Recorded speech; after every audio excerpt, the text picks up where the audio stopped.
RJD टूटी, विधायकों ने बदला पाला। तेजस्वी की बढ़ी मुश्किलें, बुलाई बड़ी बैठक। पहले टीएमसी, फिर शिवसेना यूबीटी और अब आरजेडी टूटने वाली है।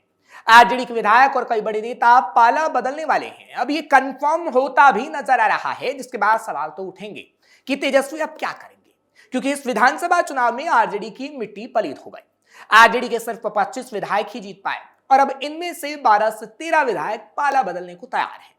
और तो और सवाल यह भी है कि क्या अब आरजेडी का वो सांसद जो लालू का करीबी है वो भी पाला बदलेगा और आरजेडी पूरी तरीके से ध्वस्त हो जाएगी। ये सबसे बड़ा सवाल है। सवाल ये भी कि इसके बाद अब लालू के लाल करेंगे क्या। नमस्कार, कैपिटल टीवी का खास शो विभाग सवाल देख रहे हैं आप। मैं हूं आपके साथ हर्ष भारद्वाज। मामला चाहे राज्यसभा चुनाव का रहा हो या फिर एमएलसी चुनाव का या फिर अविश्वास या विश्वास प्रस्ताव के समय, अक्सर राजनीतिक गलियारों में राजद के विधायकों का सत्ताधारी दल से संपर्क की बात आती रही है। फिर खबरें एक बार फिर आई कि कुछ विधायक एनडीए में शामिल होंगे और वो भी इसी शनिवार, ऐसा दावा है, जिसके बाद अब कई सवाल खड़े हो रहे हैं। कितने विधायक आरजेडी से बगावत करने को तैयार हैं? क्या आरजेडी का सांसद भी पाला बदलेगा? क्या आरजेडी टूट की कगार पर खड़ी है? तेजस्वी पार्टी को कैसे संभालेंगे? क्या होगी रणनीति? क्या लालू के लाल के पास अब कोई रास्ता नहीं? आपको याद होगा पिछले दिनों अविश्वास प्रस्ताव में चेतन आनंद, प्रहलाद यादव, नीलम देवी या फिर राज्यसभा चुनाव के दौरान राजद के फैजल रहमान या फिर कांग्रेस के 3 विधायकों ने भी अनुपस्थित रहकर इस चर्चा को सच का मुहर लगा दिया कि इन लोगों ने पार्टी से बगावत कर दी है। लेकिन एक बार फिर यह चर्चा बीजेपी एमएलसी जीवन कुमार और जेडीयू प्रवक्ता नीरज कुमार ने उठाकर विपक्ष की राजनीति में भूचाल ला दिया है, जिसके बाद सवाल है कि क्या ताश के पत्ते की तरह बिखर जाएगा आरजेडी का कुनबा। आरजेडी में कौन कौन हुआ बागी? बिहार विधानसभा चुनाव 2025 में आरजेडी नेता फैजल रहमान ने ढाका विधानसभा सीट से भारतीय जनता पार्टी के उम्मीदवार पवन कुमार जायसवाल को बहुत ही कम अंतर से हराया था। इनके बारे में ये चर्चा है कि ये राजद से इन दिनों नाराज चल रहे हैं और ये राज्य के मुख्यमंत्री सम्राट चौधरी के भी संपर्क में हैं। इन्होंने अपनी लॉयल्टी एनडीए के प्रति राज्यसभा चुनाव के दौरान दिखाई भी थी। इन्हें उचित समय का इंतजार है जब वो बीजेपी में शामिल हो सकते हैं। आसिफ अहमद, फैजल रहमान के साथ रहने वाले आसिफ अहमद के बारे में भी चर्चा जोरों पर है। इन्होंने 20वीं विधानसभा से बीजेपी के ही हरिभूषण ठाकुर को हराया था, लेकिन अभी बीजेपी में शामिल हो सकते हैं। अनीता देवी, वारसलीगंज की विधायक अनीता महतो यानी अनीता कुमारी भी बीजेपी रणनीतिकारों की सॉफ्ट टारगेट में है, यानी बीजेपी उन्हें अपने खेमे में शामिल कर सकती है। अनीता की शादी अशोक महतो जैसे अपराधी से हुई, वो हाल ही में जेल से बाहर आए हैं। इसको लेकर चर्चा तो उसी दिन से शुरू हो गई जब अनीता और मुख्यमंत्री सम्राट चौधरी के बीच पिछले दिनों मुलाकात हुई थी। गोह के विधायक अमरेंद्र कुशवाहा, इतना ही नहीं, गोह के विधायक अमरेंद्र कुशवाहा को लेकर भी चर्चाएं हैं। हालांकि उनकी तरफ से ऐसा झुकाव नहीं आया, पर यह माना जा रहा है कि कुशवाहा राजनीति में आए बदलाव के मुद्दे से कहीं ना कहीं प्रभावित हैं और अमरेंद्र कुशवाहा की कहीं ना कहीं एंट्री बीजेपी में हो सकती है। इससे इनकार नहीं किया जा सकता। खैर, ये तो वक्त ही बता पाएगा कि ये बीजेपी में शामिल होंगे या फिर नहीं।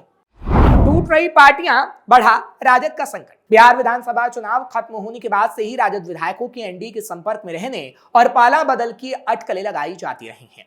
कभी चिराग पासवान तो कभी रामकृपाल यादव ऐसी अटकलों को हवा देते रहे हैं। इसका ट्रेलर राज्यसभा चुनाव में दिख भी चुका है। ये चर्चा फिर से शुरू हुई है। इस बार इस पर भरोसे की स्पष्ट वजह भी है। बंगाल में 15 साल से सत्ता पर काबिज टीएमसी जिस तरह ताश के पत्तों की तरह बिखरी है, या महाराष्ट्र उद्धव ठाकरे की शिवसेना में टूट के संकेत मिले हैं, उससे राजद के बारे में चल रही चर्चा को बल मिल रहा है।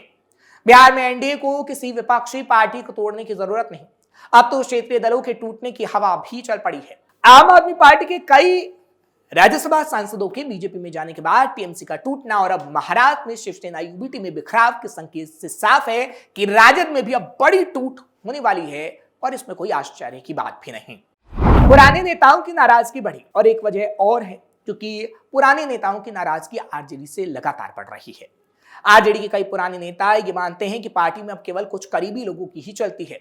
संगठनात्मक बैठकों में वरिष्ठ नेताओं की राय को पर्याप्त महत्व नहीं दिया जाता। टिकट वितरण से लेकर जिला स्तर पर पदाधिकारियों की नियुक्ति तक कई फैसलों पर सवाल भी उठाए गए हैं। कुछ नेताओं ने आरोप लगाए हैं कि पार्टी का संगठन परिवार और कुछ निंदा सलाहकारों तक ही सीमित हो गया है। इससे जमीनी स्तर पर काम करने वाले कार्यकर्ताओं और नेताओं में असंतोष बढ़ रहा है। कई वरिष्ठ नेताओं को लगता है कि उन्होंने सालों तक पार्टी को मजबूत किया है, लेकिन अब उन्हें दरकिनार किया जा रहा है और इसी वजह से वो पार्टी से अब किनारा करने लगे हैं।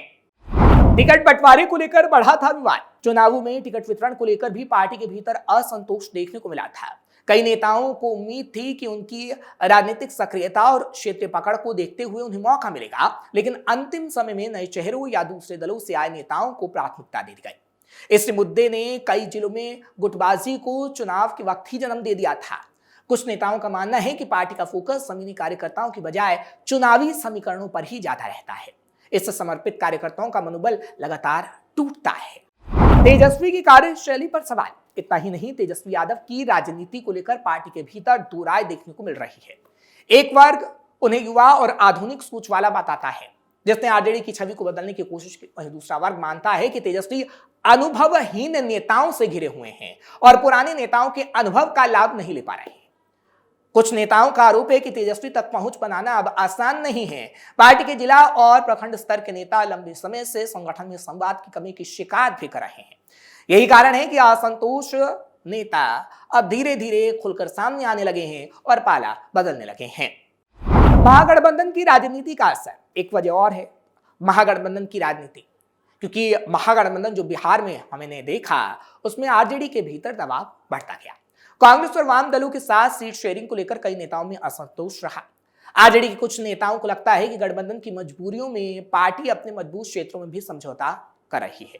इसके अलावा जब आरजेडी सत्ता में थी, तब कई नेताओं को उम्मीद थी कि उन्हें सरकार और संगठन में बड़ी भूमिका मिलेगी, लेकिन ऐसा नहीं हो पाया और तेजस्वी सही फैसले पार्टी में नहीं ले पा रहे हैं। इस्तीफों की चर्चा क्यों तेज? हालांकि सूत्रों के हवाले से खबर है कि एक नहीं, दो नहीं, तकरीबन 24 से ज्यादा नेता, क्योंकि 12 से 13 विधायक है और कई नेता दूसरे दलों के संपर्क में बताए जाते हैं। एक एक करके प्रोग्राम की शुरुआत में हमने आपको नाम तो बताए, लेकिन 24 से ज्यादा ऐसे नेता हैं और ये कहा जा रहा है कि अगर पार्टी नेतृत्व नाराज नेताओं को मनाने में सफल नहीं हो पाती है तो ये तमाम नेता बीजेपी या पूरे एनडीए में शामिल हो सकते हैं और इस्तीफों की झड़ी लग सकती है। हालांकि पार्टी ने आधिकारिक स्तर पर अभी किसी नेता के इस्तीफे की बात नहीं की है। आरजेडी नेतृत्व लगातार यह दावा कर रहा है कि पार्टी पूरी तरह एकजुट है और सत्ता पक्ष अफवाह फैलाने का काम कर रहा है। तेजस्वी के सामने बड़ी चुनौती। तेजस्वी यादव के लिए सबसे बड़ी चुनौती पार्टी को अब एकजुट बनाए रखने की है। उन्हें एक तरफ युवा नेतृत्व की छवि को मजबूत करना होगा, तो दूसरी तरफ पुराने नेताओं और कार्यकर्ताओं का भरोसा भी बनाए रखना होगा, उनका भरोसा जीतना होगा। राजनीतिक विश्लेषकों का मानना है कि बिहार की राजनीति में आरजेडी अभी भी एक बड़ी ताकत है, लेकिन अंदरूनी असंतोष को समय रहते नियंत्रित यानी कंट्रोल नहीं किया गया तो इसका असर आगामी चुनावों पर पड़ सकता है। तेजस्वी यादव को संगठन और नेतृत्व के बीच संतुलन बनाना होगा, तभी वो पार्टी को मजबूती से आगे ले जा पाएंगे, नहीं तो पार्टी धाराशायी हो जाएगी। आरजेडी में बढ़ती नाराजगी केवल व्यक्तिगत असंतोष का मामला नहीं, बल्कि यह संगठनात्मक चुनौती भी है।